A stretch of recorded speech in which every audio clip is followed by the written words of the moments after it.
Greetings church, and firstly thank you for tuning into this video, and I'm really hoping it will be really helpful to you, because as you know I'm starting a series on the book of Daniel and I'm really excited about that. I've thoroughly enjoyed learning and reading around Daniel, reading the book of Daniel, getting into it, and the thing is, a lot of the study that I do I can't really bring on a Sunday morning, but some of it is going to be really helpful for you. Some background stuff, so that when we come to study and to listen to the book of Daniel being preached over this next series, it will be really helpful for you to have some background information, to get a feel for what it was like for people like Daniel and when the book of Daniel was written. So to begin with, I want to give you an idea of the geography of the whole area. And in this shot you can see Israel. And in Israel's Jerusalem, the tiny little city, you can't even see it in this picture. And then you get an idea of the size of it by comparing it to the UK. And then in the south we've got Egypt, and to the north we've got Iraq, which is ancient Babylon. And so you've got the Egyptians in the south, the Babylonians to the north, and squeezed between these two great empires is Jerusalem. So that is where this drama gets played out. Well, it gets played out here in Jerusalem and here in Babylon, so-called Iraq. We're going to start with King David. And King David, he ruled over the whole of Israel. Israel was made up of 12 tribes, and he ruled over all of them, these big tribes. He ruled over a lot of them. All of them were related. All of them were descended from Abraham and Isaac and Jacob. And he ruled over them, and that was the high point in Israel's history. After David, although Solomon, his son, expanded the empire and brought more money and wealth and prosperity into it, really that was still riding on the wave of David. After Solomon, after David's son, came Rehoboam, and Rehoboam wasn't a wise leader, and his poor judgment meant the kingdom got split into two halves. There were 10 tribes to the north, formed one kingdom, often called Ephraim or just Israel, and then 2 tribes in the southern kingdom, the biggest tribe Judah and the smallest tribe Benjamin, and they were at the southern part, and the temple was in the south. And the people in the southern kingdom in Judah tended to stay more godly. The northern kingdom, which had its capital Samaria, that became very ungodly. They just forgot about God and intermarried with all the nations. Whereas the southern kingdom, that had Jerusalem as its capital, they had the temple there, they continued the worship of God to a degree. And in the northern kingdom, that was ruled over by Jeroboam, who was Solomon's commander, the southern kingdom by Rehoboam, Solomon's son. Now the northern kingdom, they didn't have a single king that was godly ever sit on their throne after from Jeroboam onwards, not a single godly king. In the southern kingdom there were a few, 7 out of 19 kings were what you might call godly, but none of them were in the same league as David. Well, because of the ungodliness in the north, God kept sending prophets telling them to turn back to him, but they didn't. And so the Assyrians came and invaded the northern kingdom 722 years before Christ came. And Assyria's policy, their foreign policy, was when they invade a nation, they would scatter that nation all over their empire, so that their identity completely gets lost. And that's what happened to the people of the northern kingdom. And because they were already intermarrying with the nations anyway, they got kind of completely lost. There was a residue of some with some history as God's people. And then, now in the southern kingdom, it was a different story. By the time we get to 701 BC, so that's 21 years later, after the north. Remember, if you're in the southern kingdom now, all your brothers have just been carried away by the Assyrians. Then 21 years later, in 701 BC, the Assyrians line up around the borders, as it were, of Judah, ready to invade. So Judah's a tiny country in comparison, and they must have been terrified. But for reasons that we don't know, the Assyrians just suddenly withdrew, but their threat didn't withdraw. Judah was living then under the threat of this great empire. To the south, you had Egypt, which was also a mighty empire and a great threat to Judah. And so there are these two threats. And then in 612 BC,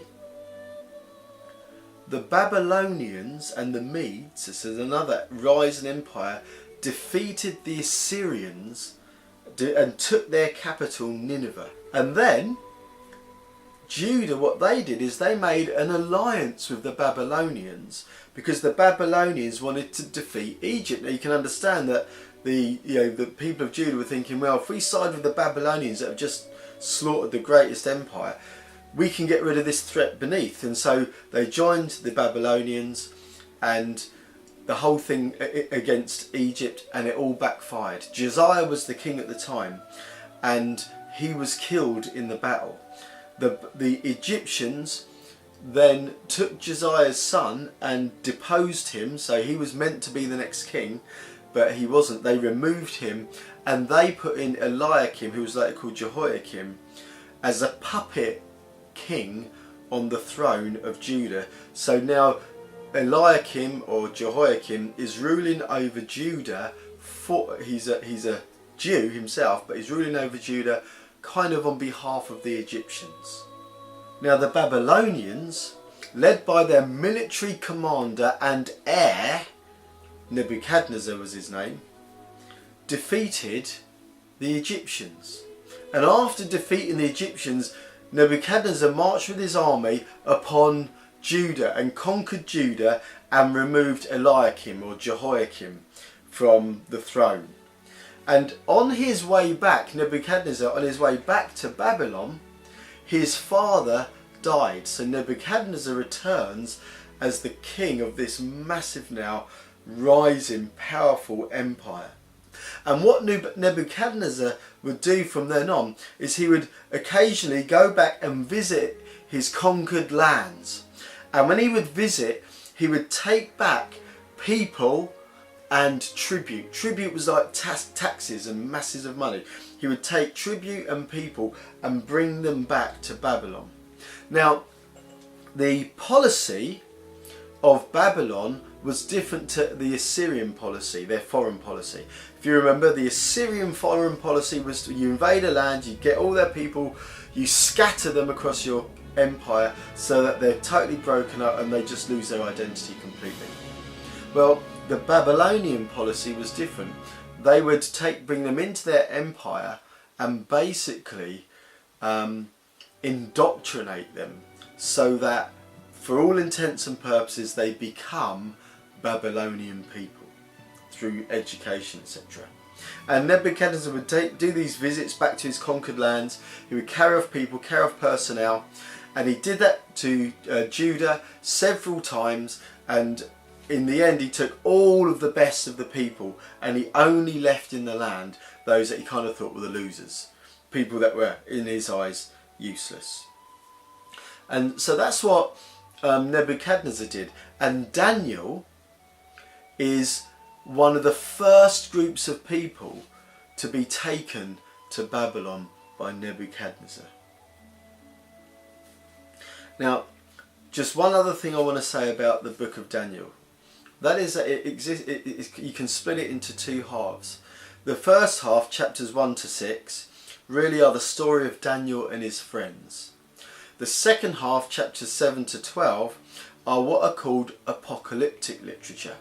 That is, it's kind of highly, a lot of imagery and symbols and everything else that tell us about the end times. And so the book of Daniel goes from the time of Daniel, it stretches right the way forward to the second coming of Christ. It covers all of history between then and the future coming of Christ. In other words, it tells about our time as well. And that is one of the things that makes Daniel so interesting. So look, so there you have some background, and here's the thing, just to try and imagine what it was like being an Israelite, a Jew, in the time of Daniel, living in your homeland, surrounded by these threats. In the north, all your brothers and sisters of that northern kingdom, they've been scattered. You've got these threats all around. Josiah's messed up, and the Egyptians are kind of ruling over. And then the Babylonians defeat the Egyptians, and you know they're coming to conquer Judah now. This was the kind of turmoil that Daniel lived in. And then one day Daniel is sitting in his home, and the doors are broken open. In come soldiers. It's a home invasion. So it's a home invasion. The soldiers, they lock eyes on Daniel. Daniel locks eyes on them. And the soldiers ignore everyone else in the household. Everyone's screaming, there's chaos. The soldiers grab Daniel. They start to drag him out. You can imagine his father probably fought for him, his mother screaming. They'll have just beat down the father and the mother and any brothers and sisters. And they drag Daniel out. They bundle him in the back of a cart.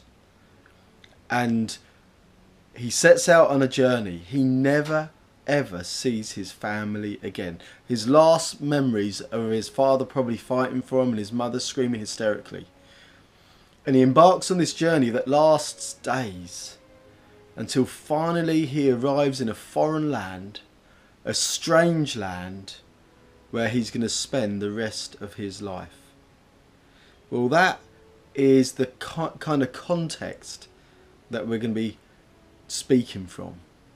Well, I hope that kind of provides a bit of a background for you, and it proves to be helpful. Sorry about the last bit of the video. I had to use my GoPro because the camera power ran out, so that's just the way it goes. But thanks a lot. Bye.